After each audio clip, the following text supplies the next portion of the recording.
Ayun mga tol, at welcome back na naman dito sa ating YouTube channel. Siyempre, huwag nyo kalimutang mag-subscribe at pakiclick na po ng notification bell dyan sa baba ng ating YouTube channel. For today's video, nandito tayo ngayon papuntang Peña Blanca. Siyempre, ang vlog natin ngayon itong ating Hyundai Ion. So, akit tayo dito sa may Matarik. Then, akit tayo dun sa may mataas na bundok. So, rough road na yun dun mga tol.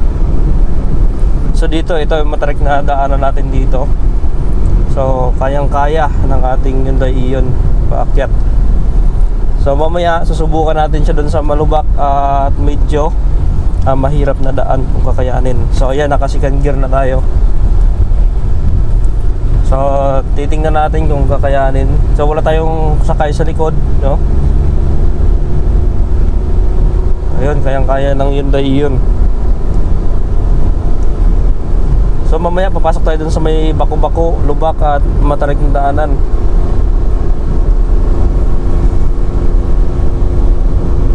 Yun, kayang-kaya.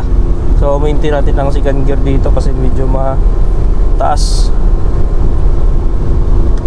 Yun, so nandito tayo sa may pasukin na daanan dito sa amin. So ito yung gulong natin. So medyo mababa siya. So kayang-kaya yan dito papasok. So yun mga tol, no? Yung dala natin ngayon ay Hyundai Ion. So sinubukan natin siya dito sa may papuntang farm lubak. At ito, malalalim yung bako-bako. So pinalitan siya kasi ng gulong na size 13. Kaya medyo tumaas ng konti yung kanyang clearance sa ilalim. So yung tinatawag na clearance dun sa under chassis nya. Kaya hindi na siya nasayad. So smooth lang yung kanyang takbo. Ito, naka-primera tayo. So hindi na natin yan siya kinakambyo. Kasi pag ikambyo natin siya ng second gear, medyo mabilis na konti at hindi na natin siya nakokontrol. Para siyang mamatay, kaya nami-maintain lang natin sa primera. Primera niya kasi mabilis na ganito na siya pag naka-primera na. Sakto lang yung takbo niya sa primera niya. So wala pa naman akong narinig na sumayad sa ibaba. Ibig sabihin talagang may height na siya. Ito medyo malalim dito Yan. Ito yung malalim dito na portion na bako. Yun. Okay lang.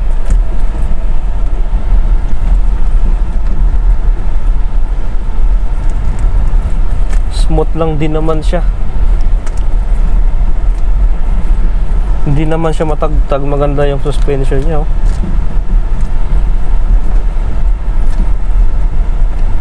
So first time ko na ipasok yan dito, itong Hyundai Ion.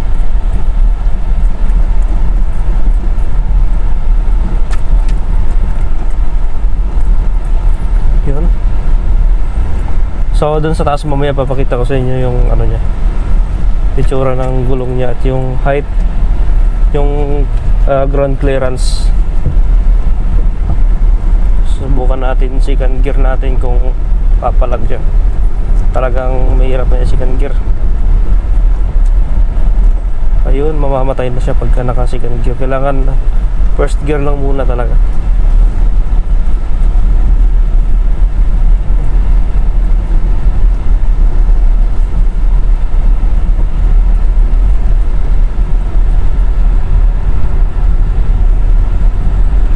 Yun, pwede na natin second gear.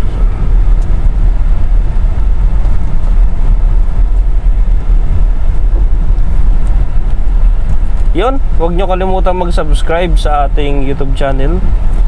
At pakiclick na lang po ng notification bell dyan sa baba, no? Yun, sasabi tayo sa mga damo dito.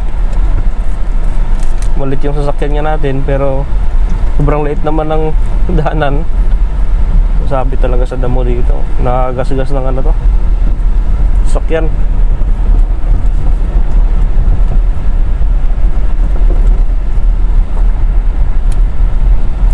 Ganda ng ano niya, ang ganda ng hatak niya. Ayun, kitang-kita yung Isabela mga tol, oh. Bundukan na yan ng Isabela. Actually, yung lugar ng inapakan natin ngayon ay Isabela ito. Sakop na siya ng Isabela. Yun.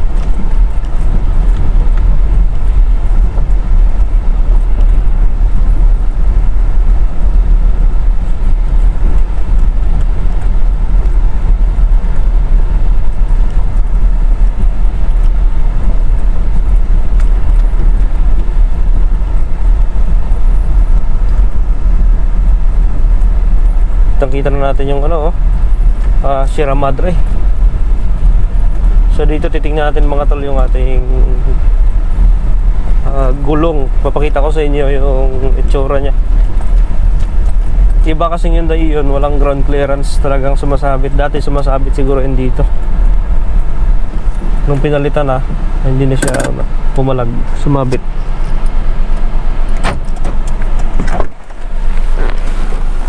So ayan mga tol yung ating gulong.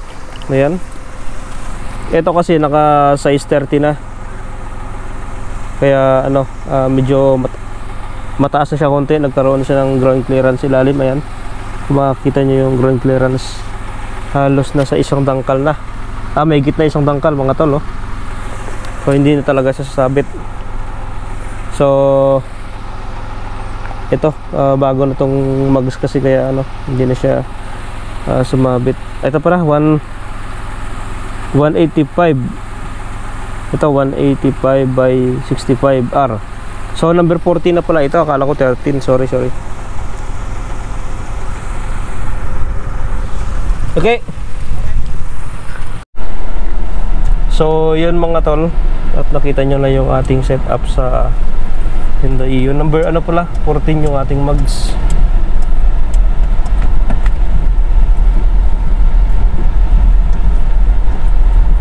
So ayan, palusong na tayo dito sa, ito yung Matarik na dadaanan natin mamaya pabalik.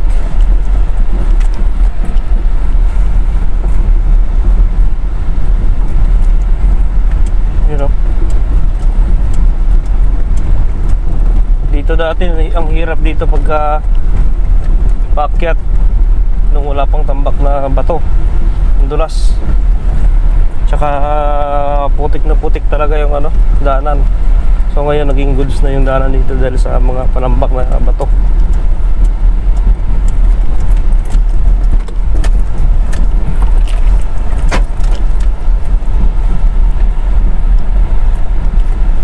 Yun.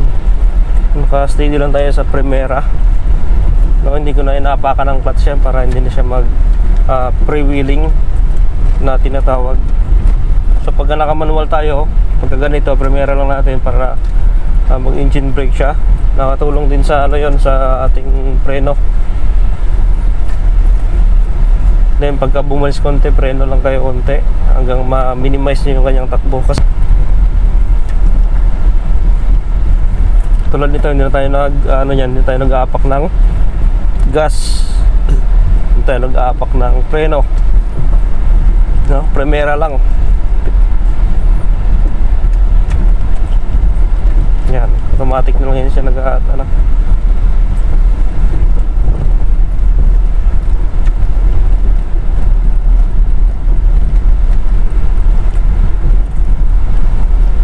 Yun, nandito tayo sa lugar na ng Ribo at Ariaho.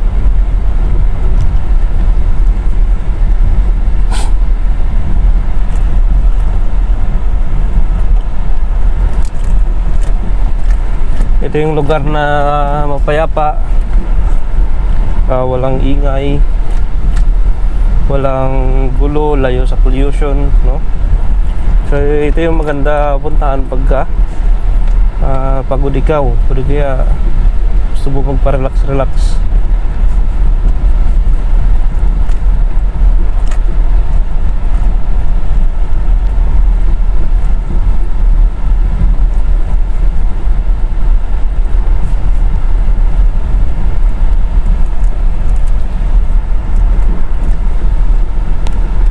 Templo, kitang-kita dito yung templo.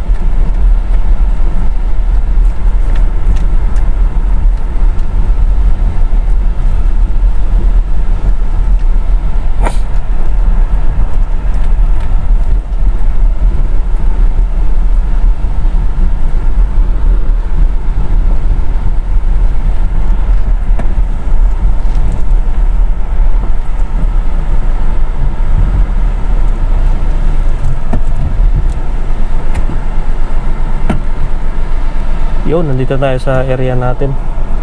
So, ayun, huwag nyo kalimutan lagi mag-subscribe sa ating channel at huwag nyo kalimutan i-click yung notification bell. So, ipapasyal ko kayo dito.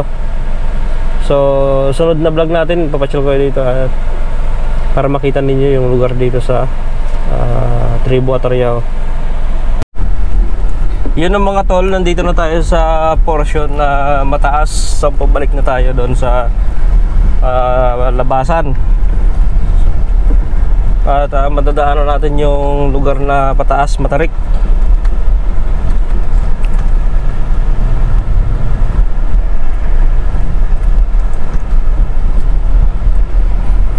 Yun, sa mamaya, ang diskarte natin para hindi mahirapan yung ating sasakyan ay papatay natin yung aircon para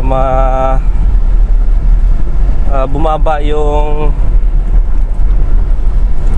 binibigyan ng makina na pwersa, o di kaya mas lalong lumakas yung ating makina kasi yung ating aircon dun din kumukuha ng lakas sa ating makina. So doon natin siya mamaya papatayin sa taas, doon natin i-off yung aircon niya. Dito kasi medyo okay pa, kinakaya pa dito nang wag ka naka-aircon tayo.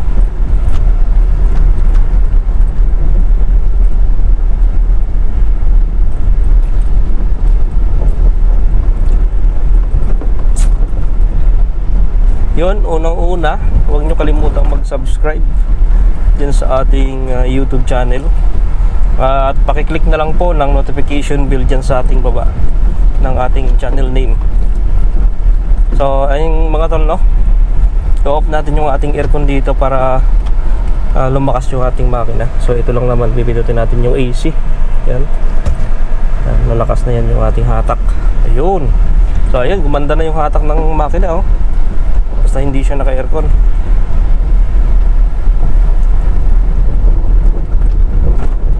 Yun. Kaya.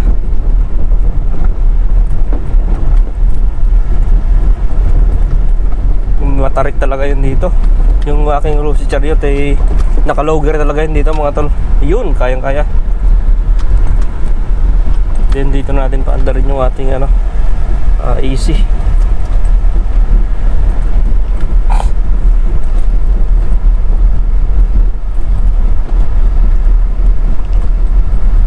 So ganun lang yung technique natin sa mga ahunan na sobrang tarik, no?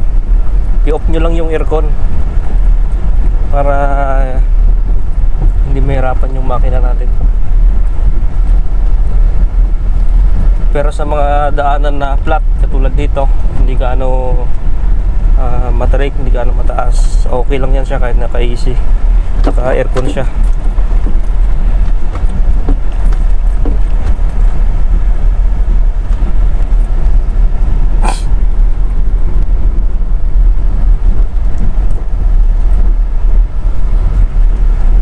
Yun, huwag nyo kalimutang mag-subscribe sa ating YouTube channel at i-click yung notification bell dyan sa ating YouTube name sa baba.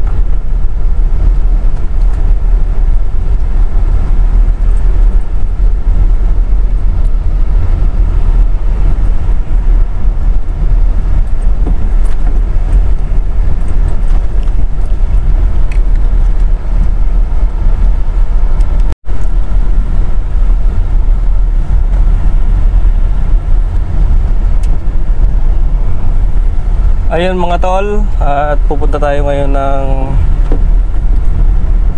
Kabo.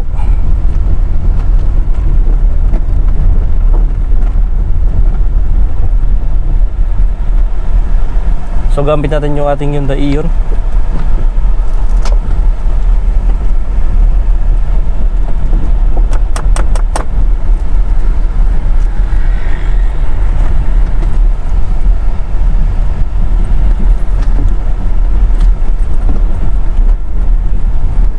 At yun, ano natin siya, tawag nito, inakyat natin siya dun sa mataas at matarik. Hindi natin siya ginamitan ng aircon kasi para lumakas ng konti yung makina niya.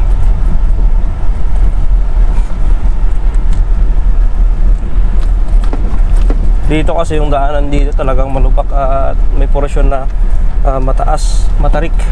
Kaya kailangan natin ng ideya, no, para mabawasan yung pasanin ng makina.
Kagandahan lang dito mga tol sa Hyundai Ion, ano siya, matipid siya sa fuel consumption.